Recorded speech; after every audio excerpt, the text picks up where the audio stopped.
हिम्मत और हौसले के साथ 24 घंटे अपने फ़राइज़ अंजाम देने वाले ये हैं असल कोरोना फाइटर, जिनका नाम शायद किसी सरकारी दस्तावेज़ में या कोरोना फाइटर को एजाज़ से नवाजने वाली सरकारी व गैर सरकारी तंजीम की फहरिस्त में भी दर्ज नहीं होगा।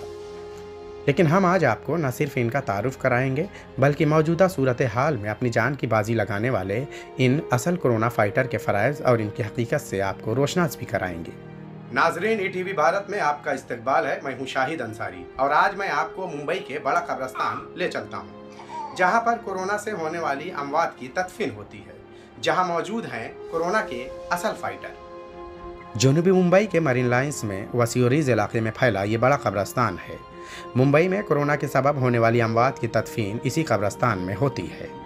कोरोना वबा की दूसरी लहर के बाद मौत की तादाद में काफ़ी ज़्यादा इजाफा दिखाई दे रहा है। यही वजह है कि गोरगन जो खबरें खोदते हैं, उन्हें आम दिनों से ज़्यादा मेहनत और मशक्क़त करनी पड़ती है। ये सिराज पंजाबी हैं, पेशे से खबरें खोदने यानी गोरगन के काम पर मामूर किए गए हैं। सिराज कहते हैं कि वे एक दिन में 9 से 10 खबरें खोदते हैं। नवाज़ पठान गुज़िश्ता 25 बरसों से गोरगन के फ़राइज़ अंजाम दे रहे हैं। नवाज़ कहते हैं कि जामा मस्जिद ट्रस्ट के ज़रिए इन्हें वो सारी सहूलतें फ़राहम की गई हैं जो कोरोना वबा से इन्हें तहफ़्फ़ुज़ फ़राहम करती हैं। दिन में कितनी खबरें खोदते हैं? 8 से 9-10 डेली है और डेली उतार रहा हूँ। दिक्कतें 24 घंटे की ड्यूटी। दिक्कतें नहीं होती? कुछ भी नहीं, अल्हम्दुलिल्लाह ऊपर है, करम है सब। कितनी खबरें खोदते हैं? दो कमरे खोदना पड़ती है, डबल शिफ्ट। अभी कोविड के मरीज आ रहे हैं तो शायद ये काम ज़्यादा हो गया होगा। हाँ, नहीं, डबल काम हो गया। एक दिन में 7-7 8 महीने आती है, एक दिन में 4-4 5-5 खबर खोलना पड़ता है। दिन में रात में अलग 5। कोरोना वबा से होने वाली अमवात के तादाद में इजाफे को देखते हुए गोरगन की इस टीम को कब्रिस्तान में 24 घंटे मामूर किया गया है। इसी कब्रिस्तान के एक गोशे में ही इनके रहने का इंतज़ाम किया गया है ताकि कोरोना वबा से होने वाली अमवात की आखिरी रसूमात बिला ताख़िर अंजाम दी जाएँ। जामा मस्जिद मुंबई के चेयरमैन शुएब खतीब कहते हैं कि कब्रिस्तान के इस हिस्से को कोरोना के सबब होने वाली अमवात की तदफीन के लिए मुख्तस किया गया है, जबकि रोज़मर्रा की अमवात के लिए कब्रिस्तान की दूसरी जगहें हमेशा के जैसे मौजूद हैं।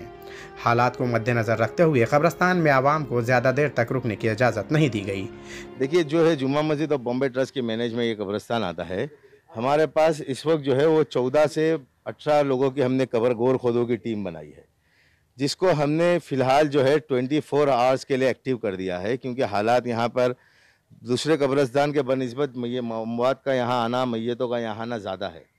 हमने यहाँ पे प्लानिंग के साथ में काम कर रहे हैं। यहाँ पे हमने 4 आदमी की कोविड की जो टीम है, सिर्फ कोविड की बॉडीज़ के लिए हमने रिज़र्व कर दिया है, क्योंकि नॉर्मल मैयतें भी उतनी आ रही है, तो उसके लिए अलग से एक टीम को हमने मुतय्यन कर दिया है। यहीं पर गुस्ल और आखिरी रसूमात के सारे फ़राइज़ भी अंजाम दिए जाते हैं। लेकिन इसकी एक और तल्ख़ हकीकत ये भी है कि यह तबका किसी भी तरह की हुकूमती माली ताउन का हकदार होते हुए भी महरूम है। यही वजह है कि जामा मस्जिद मुंबई ट्रस्ट ही इन्हें उजरत और तहफ़्फ़ुज़ फराहम करता है। हालांकि देखा जाए तो इनकी जिम्मेदारियों का पैमाना इतना वसी है कि इसका कोई मुतबादिल नहीं। बावजूद इसके ये हुकूमत की अदम तवज्जुही का शिकार हैं। मुंबई से ईटीवी भारत के लिए शाहिद अंसारी।